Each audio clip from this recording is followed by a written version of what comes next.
lockdowns. We're still here. It is Monday 4/20, which some of us know what that means, you know. We're gonna go for a ride, so we don't. But anyhow, so I'm riding my Softail, my FatBob 2019. MrNutt's got the Breakout over there. We're just gonna take a ride, take you on one of our favorite rides, and you know, have a little conversation, answer a couple of questions that we've got. So we'd love you to subscribe to our channel, or like us on Facebook, follow us on Instagram, all that good stuff, and let's go for a ride.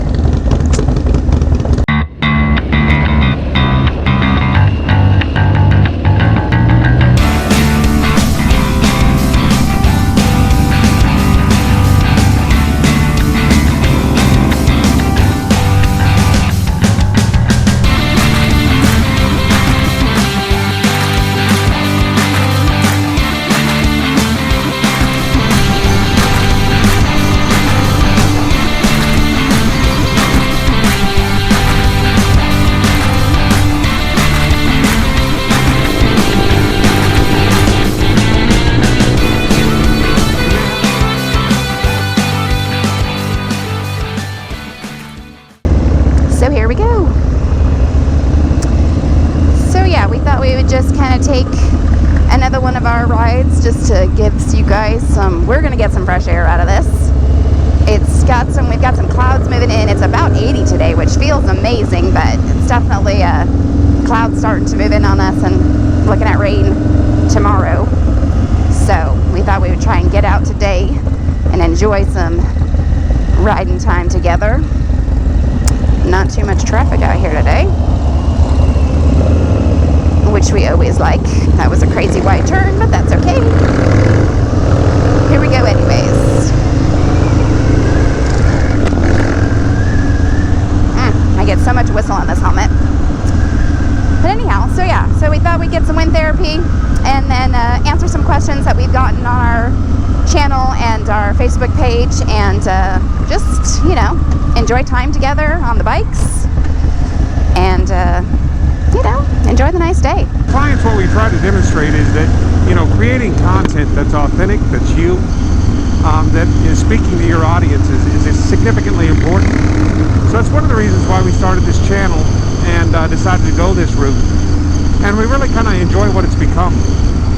So we have a really small audience, but from that small audience, we're getting some good activity and some good questions, which I think is more important than having a big audience with no activity.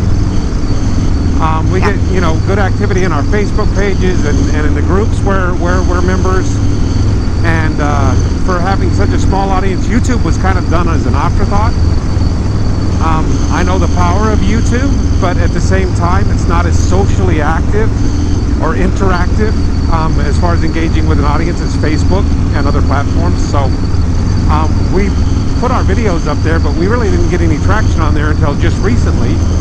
And it's kind of cool to see, you know, a little over 100 subscribers, not anything very big, but it seems we get quite a few questions and activity on the page or on the channel. So that's kind of cool. So one of the questions that's come up on MrsNutt's FatBob is her handlebar bag. Yes, my handlebar bag. It is a Harley-Davidson handlebar bag. It's a part of their new collection that they released this last 2019, 2020 bikes. It was a 2019 release, I think, late year. I think so too.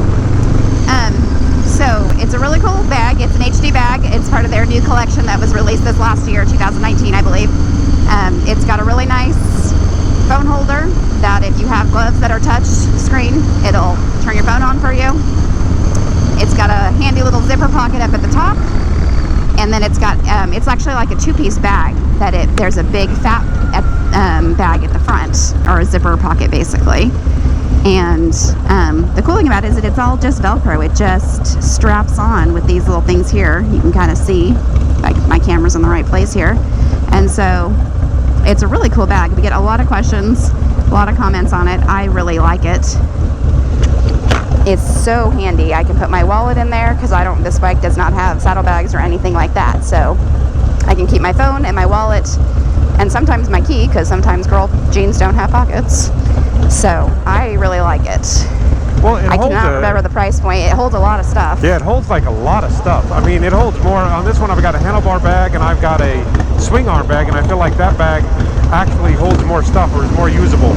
Yeah, I definitely think it's more user-friendly because it's all zippers, where yours are like the little clips, which is kind of a pain in the ass sometimes. It's definitely not a fast process to get in and out of. No. So I really like it, and we'll put some information in the video, in the comments and stuff when we put the video up, so you can have more information.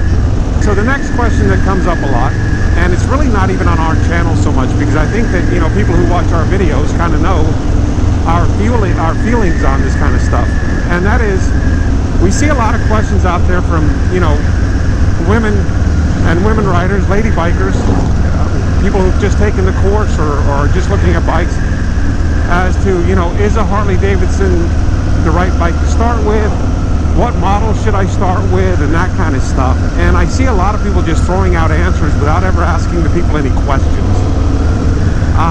So, you know, why don't you take a stab at that and kind of, you know, you've been through a few bikes since you learned to ride, and Yes. So you've got an idea now of where you probably would have liked to start, and maybe what would have been a better process to get you started than just throwing you on a Sportster. Right, and yeah, so I've kind of done, oh, there's so much crap out here, sorry.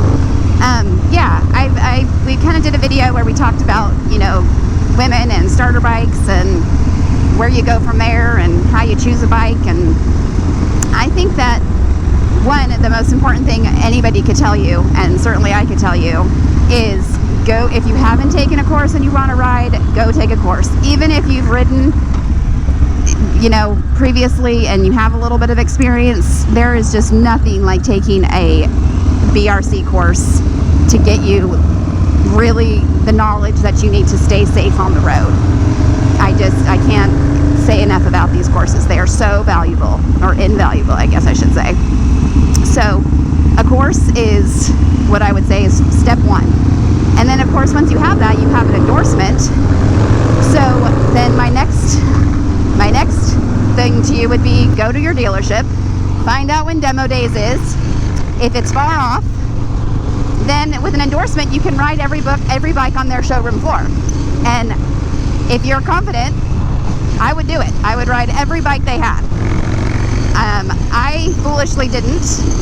I kind of went in there with a little bit of insecurity, being a new rider and new to the industry in general. And so I kind of defaulted to what they told me was good for me and what most women do, and that was a Sportster. And there's nothing wrong with a Sportster, but I then a month later traded that in for a lowrider, which I really liked. And when I first rode it and took it for a test ride, it was the only other bike I had ever ridden besides the street 750, which I hated, and the Sporty. So I was like, holy crap, this is a great bike. This is like, it puts my Sportster to shame kind of thing, as far as like power on the freeway and the weight and the smoothness of the softail and the lowness of the frame and all of the things that I was like, wow, I should have started here. And then about 2 months after that, I sat on a Heritage and fell in love with that and traded in my lowrider. So I definitely could have, if I was smart, when I did the Sportster, I would have been more confident to ride more bikes in the beginning to really decide which one fit me best, and not just take a salesman's or my husband's or even my words. You know, to me, my advice to anybody who asks is go to a class, get your endorsement, and test ride everything you're confident in riding, and then make the decision for your bike, for you. Because it's not about anybody else. Nobody's going to love your bike like you. And if you're not comfortable on your bike, you won't want to ride. And then it's just an expense sitting in your garage, and that's just depressing. Nobody wants that. So that's kind of my view. But, you know, onto the Harley and you know, your first Harley or your first motorcycle being a Harley. One of the things that I've learned by doing these vlogs, because there are people out there that do moto vlogs about different kinds of bikes. Harley's one of the few factories whose dealers allow you to test ride just about every model that they sell. If it's not in a demo days, then they normally have demo bikes in inventory that the factory has set up for them, where you can literally ride just about any model bike that they make on any given day, so long as you have your endorsement on your license. And I was surprised to hear that, like, you know, on a Honda Gold Week, which is not an inexpensive motorcycle,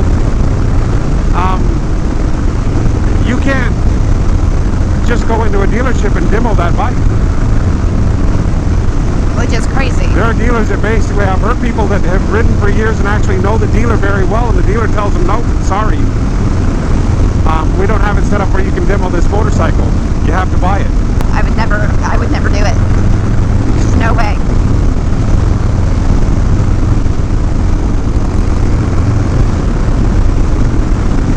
So this particular ride that we're taking today is basically a north ride out of Tulsa, Oklahoma on Highway 75.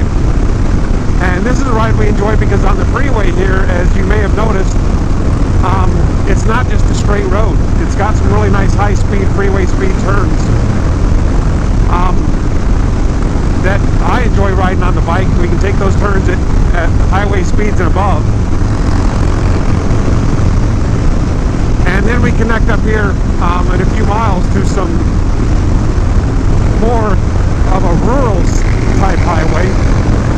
And we make a little circle around Tulsa that's probably about 60 or 70 miles. Gasoline right now is extremely inexpensive here. So inexpensive.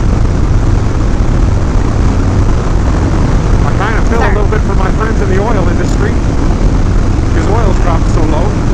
Yes. Yeah, speaking of our quick trips, our 125 right now for unleaded. Our premium, we stopped yesterday for no ethanol premium, was like, I think $1.82.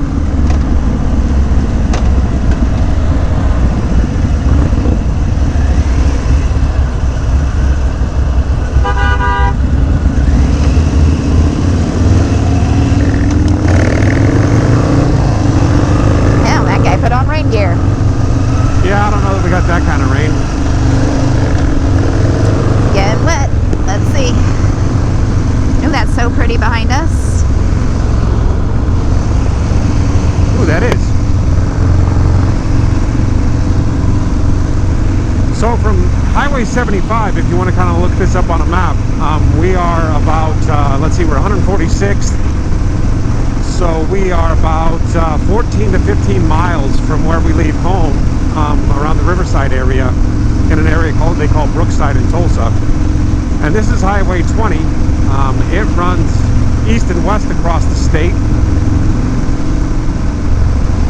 And it goes through some country areas. It opens up into a 4-lane highway in other areas. But it's normally a really pretty little drive. This time of year we're starting to see a lot of green as, you know, things are coming into bloom and trees are starting to come to life. Spring has sprung. Alright, I feel like maybe it rained here already, and so... Yeah, I think the roads are a little wet, so... So maybe we're not going to get any more rain on us. It's funny, I was like, oh, I don't want to wear my little light jacket. I'm just going to wear my nice long sleeve shirt. Should have worn my jacket. So I guess the other question that we'll talk about as much as we can is riding as a couple. Yes.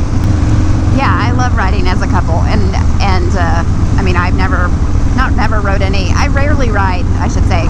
I rarely ride alone. Every now and then I'll get out and just kind of go clear my head, and I'll go for maybe a 20 or 30 minute ride. But for the most part, any of the rides that we've done of any kind of distance or whatnot, we do together, and I love that.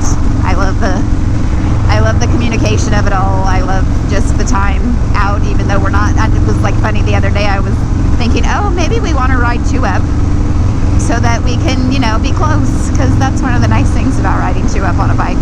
Haven't done it in forever because I like riding my own ride, but at the same time, sometimes it's just nice to be cozy. and still be on the bikes. Yeah, I miss the 2-up sometimes. Yeah. But I really like the communications that we have, and Yes. you know, we have some of our best talks when we ride. Absolutely. And you know, for me, it's one of those things where I do get out because of our. If you watch our last video, you know we've had a change in our family and our home situation. Right. That keeps MrsNutt at home a little bit more. We don't have the freedom we had last year. By choice, you know. I think it was a good thing to do, but it has cramped the style just a little bit. Yeah, it has changed our lifestyle very much. But you know, when I get out by myself, I miss having my riding partner, and because of the fact that we're not the old-fashioned, you know, riding partners that just ride in silence with a few hand signals and you know that kind of thing. You know, we like to talk. That's one of the benefits of having these headsets and these communicators.